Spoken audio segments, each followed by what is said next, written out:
Hello, all my dear students. Good morning, good afternoon, and good evening. Hope you're all doing good and your preparations are going in full swing. Today, in this video, we are going to quickly revise AS-12 government grants. Coming to AS-12 government grants, this is there for both CA Inter as well as for CMA Inter. If we see the recent trend, it is being continuously asked both in CA Inter paper as well as CMA Inter paper on an average for 5 to 7 marks. So let us get started. Let us first understand what is a government grant. What is meant by a government grant? Guys, government grant is nothing but a support or it's an assistance provided by the government. Now government can give that support in cash or sometimes they can give it in kind. In cash or in kind in the sense government can give you 10 lakhs of cash or government can give you some 5 acres of land somewhere. Now 10 lakhs of cash becomes monetary government grant, 5 acres of land becomes non-monetary government grant. So government grant can be monetary or it can be non-monetary.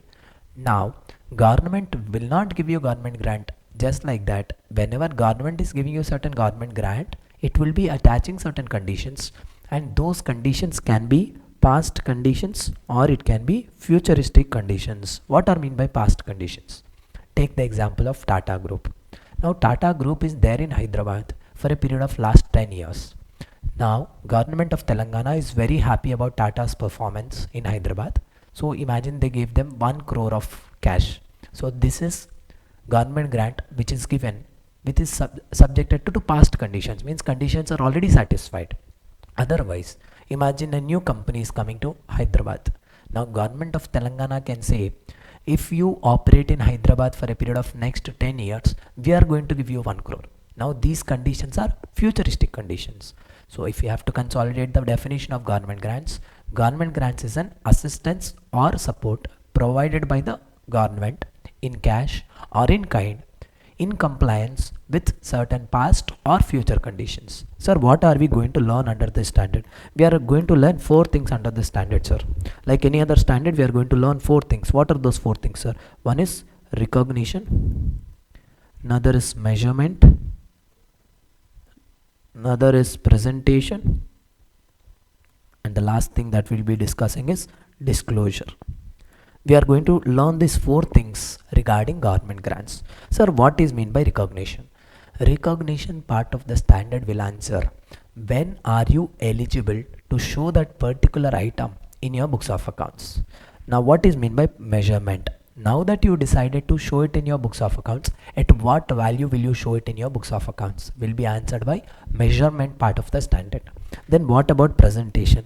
Now that you decided to show it in your books of accounts at some value, now how will you show it in your books of accounts? Will be answered by presentation part of the standard. And now what is meant by disclosure? Disclosure is nothing but providing some additional details or information in order to understand the financial statements better. So these 4 things we are going to discuss regarding AS-12 government grants. Chalo sir, as we have understood what is a government grant. Government grant is an assistance provided by the government. It can be in cash or in kind, and government will not give you government grant just like that. It will be subjected to certain past or future conditions. Okay sir, as we have discussed, let us start with the first part of the standard, that is recognition. Means when are you eligible to show government grants in your books of accounts? AS-12 has put 2 conditions before you can even recognize the government grant. What are those 2 conditions which are put by AS-12? Recognition of government grant. Government grant will be recognized in books of accounts when there is a reasonable assurance. There need not be absolute assurance, but there should be a reasonable assurance regarding what? That grant will be received and whatever conditions which are attached by the government will be complied. So you should have reasonable assurance regarding 2 things. One is that grant will be received. Another is that whatever conditions that are attached to the grant will be complied. Now when you are reasonably assured that you are able to satisfy these 2 conditions, then we are going to go ahead and recognize the government grant. We are going to show that government grant in our books of accounts. Okay sir, now that we have decided to show government grants in your books of accounts, now at what value will you show? Will be answered by the next one, that is measurement of government grants. Guys, for the purpose of measurement of government grants, AS-12 has divided government grants into two. One is monetary, another is non-monetary government grant. Monetary government grant in the sense, cash. Imagine government has given you some 10 lakhs of cash. Guys, when government has given you 10 lakhs of cash, what are we discussing? Measurement. Measurement means at what value? Do you think there should be a discussion on at what value to show 10 lakhs, which is nothing but monetary government grant? No. It is very much obvious that 10 lakhs will be shown at 10 lakhs. So, AS-12 does not focus on discussing the measurement of monetary government grant. On what does it focus? It focuses on measurement of non-monetary government grant. In the sense, imagine government is giving you some 5 acres of land. How to measure that? AS-12 will be focusing on that. Now, when government is giving you 5 acres of land, two things are possible here. Government can give you that 5 acres of land free of cost. Imagine the market value is some 50 crores and government is not charging anything from you. It is giving you free of cost. Now, when government is giving you non-monetary government grant, which is land, at free of cost, at what value will you show it? It will be shown at nominal value. Non-monetary government grant, which is received free of cost, will be shown at nominal value. Guess what about the case where, imagine the market value of 5 acres of land is 50 crores and the government is charging you 20 crores. Market value kitna hai? 50 crores. And how much is government charging? 20 crores. So, actual market price is 50 crores. How much are you paying? 20 crores. So, acquisition price is how much? 20 crores. So, whenever non-monetary government grant is received at a concessional rate, then it will be shown at acquisition price. How much is your acquisition price, sir? Acquisition price is nothing but 20 crores. Okay. Are we clear about measurement of government grants? Yes. Now let us get into presentation part of the standard. Sir, for the purpose of presentation of government grants, AS-12 divides the government grants into three. One is specific fixed assets, another is revenue, another is promoter's contribution. Means government grant can be received for an asset, or it can be received regarding revenue, or it can be received for the purpose of promoter's contribution. Let us discuss what are all those. Imagine guys, you are purchasing one asset, one machinery you are purchasing which is required for your business, and the machinery cost is 20 lakh rupees. Machinery cost is 20 lakh rupees and government is giving you 5 lakh of rupees. If machinery cost is 20 lakhs and government is giving you 5 lakhs, now the discussion is about what we have to do regarding that 5 lakhs. So here two methods. This is a government grant which is received for the purpose of specific fixed asset. We have two methods to follow. What are those two methods? First, let me discuss about method 1. Under method 1, whenever government grant is received for the purpose of specific fixed asset, that 5 lakhs government grant will be deducted from the cost of the asset. Guys, tell me how much is the cost of the asset? 20 lakhs.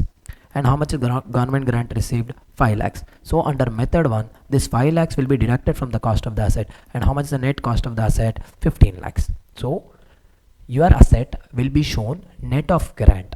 So from now on, in method 1, what you have done? You have deducted the government grant from the cost of the asset. So cost of the asset has become 15 lakhs. So depreciation will be charged on those reduced book value. So how much will be depreciation for first year? 15 lakhs. Imagine depreciation rate is 10%. How much will be depreciation for first year? 1,50,000. So can I say in this method the depreciation would be less because you have deducted the government grant from the cost of the asset. Okay sir, let us discuss about method 1. When government grant is received for the purpose of specific fixed asset. Whenever government grant is received for the purpose of specific fixed asset, government grant shall be deducted from the cost of the asset. This is the first method that is possible. Therefore, reduced depreciation will be charged to P&L. We know that since we are deducting it from the cost of the asset, asset cost is reducing, so obviously depreciation would be less. Guys, tell me what is the second method that is possible? Sir, what is the second method that is possible is don't deduct from the cost of the asset. Like, how much is the cost of the asset? 20 lakhs. And how much is government grant? 5 lakhs, but don't deduct here. How much will be the cost of the asset? 20 lakhs itself. And where that 5 lakhs will be transferred? That 5 lakhs will be transferred to some account called as deferred income. How much is lying in deferred income now? 5 lakhs. Guys, please tell me one thing. Since we have not deducted the government grant from the cost of the asset, how much is the cost of the asset? 20 lakhs. So how much will be depreciation for the first year under this method? 20 lakhs into 10%. How much would it be? 2 lakhs. So can I say depreciation compared to first method? In this method depreciation will be more? Yes. But guys, this will be compensated. This will be compensated by deferred income. You have some balance of 5 lakhs in your deferred income? Yes. This 5 lakhs will be transferred to P&L on a systematic and rational basis over useful life of the asset. So guys, let me do one thing. Let us prepare P&L in both the methods, in first method and in second method. In first method, P&L, if we prepare, how much is the depreciation in first method? 1,50,000. When it comes to second method, depreciation has become 2 lakhs. But what happens is, there is a difference. You might think there is a difference, but sir, whatever deferred income balance of 5 lakhs is there, out of that, on a systematic and rational basis, little will be transferred to P&L. So how much in this, imagine life is 10 years, so how much in this 5 lakhs will be transferred this year? 50,000. So can I say income would become 50,000? And how much is the net effect, guys? Net effect is 1,50,000 under this method also, under first method also 1,50,000. So both the methods are suggestible.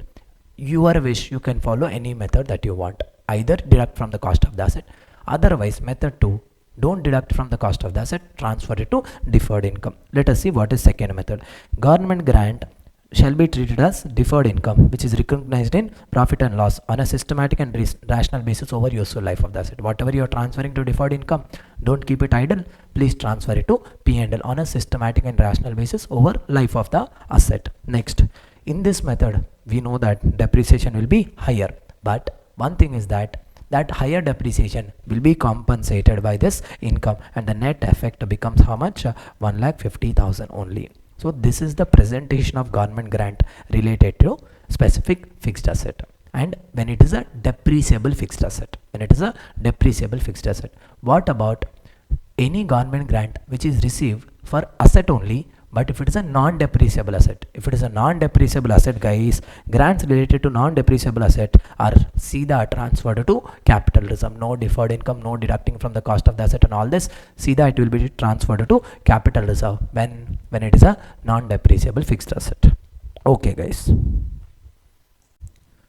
Now let us discuss about government grant. Presentation of government grants when it is received for the purpose of revenue. In the sense, in this case, you are not purchasing any asset wherein every year, imagine you are running a hospital, every year you are paying salaries to the doctors. Imagine every year the salaries that you are going to pay is 10 lakh rupees. Now what government can say is, out of that 10 lakhs, we will give you 2 lakhs. So they are not giving for purchase of any fixed asset, rather they are giving to meet your revenue expenditure. Now whenever this kind of grant is received, what we are supposed to do? Guys, whenever you receive government grant related to revenue, then also two methods are possible. What are the two methods possible? Sir, under method 1, what are we going to do under method 1?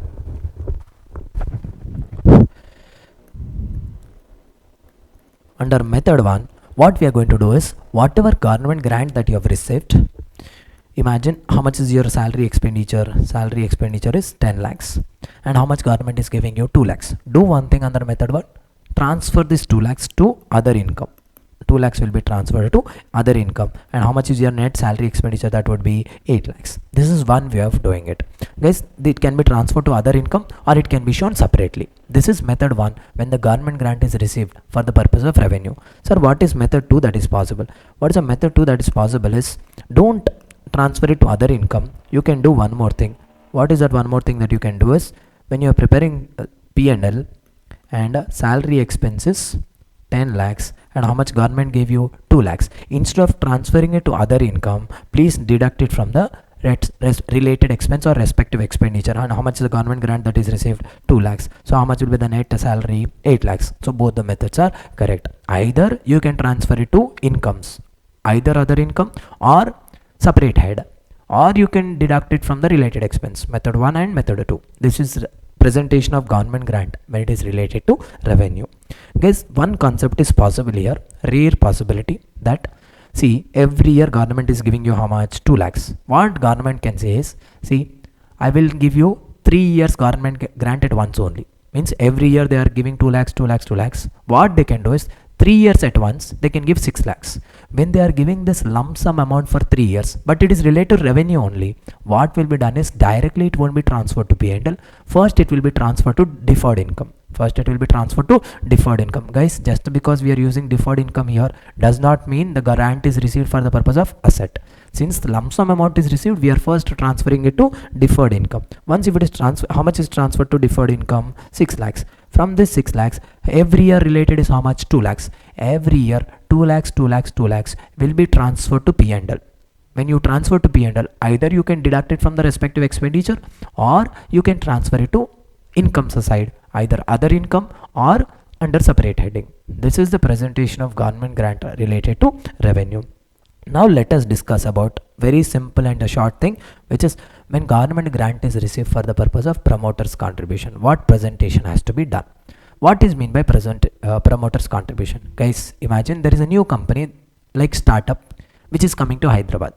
Example, Neuron Limited, a new company is coming to Hyderabad. Now in order to start their company, imagine they want 100 crore rupees, but they don't have that much of money.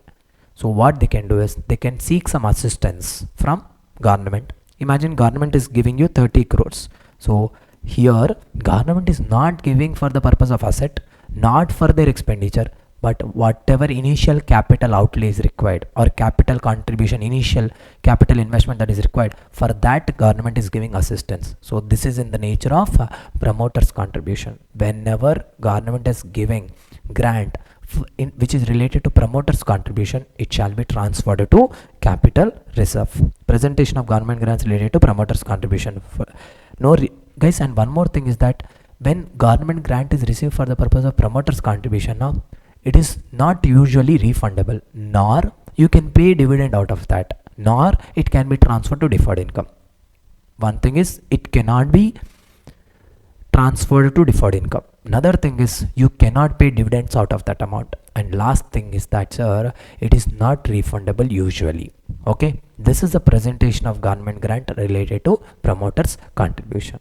Okay, sir. Now we have discussed recognition, measurement, presentation, and the last part that is left out is disclosure. Before discussing refund, now let me get into the disclosures. Guys, in this video I am not discussing regarding disclosures. If anyone wants to go through disclosures, you can refer your study material. But as far as my analysis is concerned, AS-12 ka disclosures are not that important from exam perspective. You can choose skipping them, otherwise you can just give a newspaper reading from your study material. So this is all about recognition, measurement, presentation, and disclosure of government grant. Guys, we are left out with the last and very important concept, that is refund of government grant. What accounting treatment we will have to do when we are going to refund the government grant. Guys, let us now discuss about refund of government grant. Guys, what happens is when you receive government grants, government is attaching certain conditions. If you don't comply those conditions, the grant becomes refundable. So usually 3 purposes grant can be received: asset, revenue, or promoters contribution. As we have discussed, whatever grant is received for promoters contribution is usually not refundable, but in other 2 cases it becomes refundable. Now we are going to discuss what accounting treatment we will have to do when the government grant becomes refundable.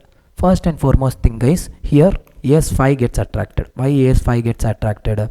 Because under AS-5, any government grant which is becoming refundable, will be treated as an extraordinary item. It will be treated as an extraordinary item as per AS-5. Government grants sometimes become refundable because of non-compliance of condition, and it shall be treated as extraordinary item as per AS-5. Okay, guys, now let us learn about the accounting treatment when the government grant becomes refundable when it is regarding specific fixed asset. Imagine you received a government grant related to specific fixed asset. You did not comply certain conditions. So grant is becoming refundable. So here again 2 methods are possible. See, what accounting treatment you do at the time of refund depends on what accounting treatment you have done when the grant is actually received. Imagine you have followed first method when you received the government grant. What is first method? You deducted from the cost of the asset. Now at the time of refund, what you will have to do? You have to add it to the cost of the asset. When you add it to the cost of the asset, can I say carrying amount of the asset is going to increase? Yes. So when the carrying amount is increasing because of refund, from next year onwards, whenever you are providing depreciation, the depreciation shall be provided on revised carrying amount. Is it clear for everyone, guys? Yes. So what is method 1? Means reduced from the cost of the asset when the grant is received. When grant is received, what did you do? You reduce it from the cost of the asset. Now what you will have to do? You will have to add it to the cost of the asset. Now cost of the asset shall be increased, and from next year onwards, whatever depreciation that you are going to charge, you have to charge it on revised book value. And what is method 2? Method 2 means what you have done earlier. At the time of receipt, you transfer it to deferred income. Now at the time of refund, what you are going to do, adjust it from deferred income, guys. But one thing is, please make it clear, if deferred income balance is not sufficient, imagine deferred income balance is only 1,20,000 and you are going to refund grant of 2 lakhs. How much you can adjust from deferred income? Only 1,20,000. And balance 80,000, what will you do? Balance 80,000 will be transferred to P&L. Clear? Means at the time of receipt, it is credited to deferred income when the grant is received. Well, now it will be debited. At the time of receipt, it is credited to deferred income. Now it will be debited to deferred income. Rather, otherwise it will be adjusted from deferred income. If deferred income balance is not sufficient, in our example, how much is deferred income? 1,20,000. How much are we refunding the government grant? 2 lakhs. So balance 80,000. What you will do? It will be transferred to P&L. Guys, this is regarding accounting treatment when the government grant related to specific fixed asset becomes refundable. What if specific fixed asset? Now, what about refund of government grant which is related to revenue? Related to revenue in the sense you have done two things. Either you deduct it from the respective expenditure or you transfer it to other income. Any which ways, both will go to P&L only? Yes. At the time of receipt, you transferred it to P&L. Now, you adjust it from the P&L when government grant becomes refundable in case of revenue. Now guys, we discussed one concept in case of revenue. That is, when lump sum amount is received related to revenue, we don't directly transfer it to P&L, we put it in deferred income.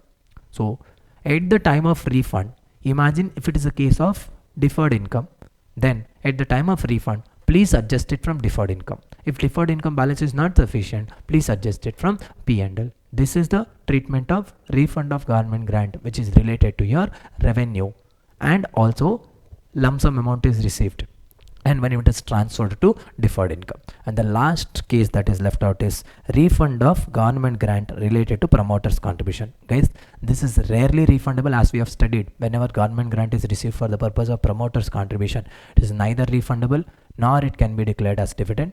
So if at all, if it is refundable, at the time of receipt, where did you transfer? Capital reserve. Now what will you do? Please adjust it from capital reserve. Is it clear, guys? So that's all from AS-12. So guys, this is part 1 of the video. This here we discussed only the concepts related to AS-12. There is part 2 to this video which will have question and answers covered from study material. All the questions from study material and all other sources which I feel that are important from exam perspective will be covered in part 2 of the video. Please do watch that video as well in order to say that your preparation of AS-12 is complete. So that's all for this video. We'll meet in the next video.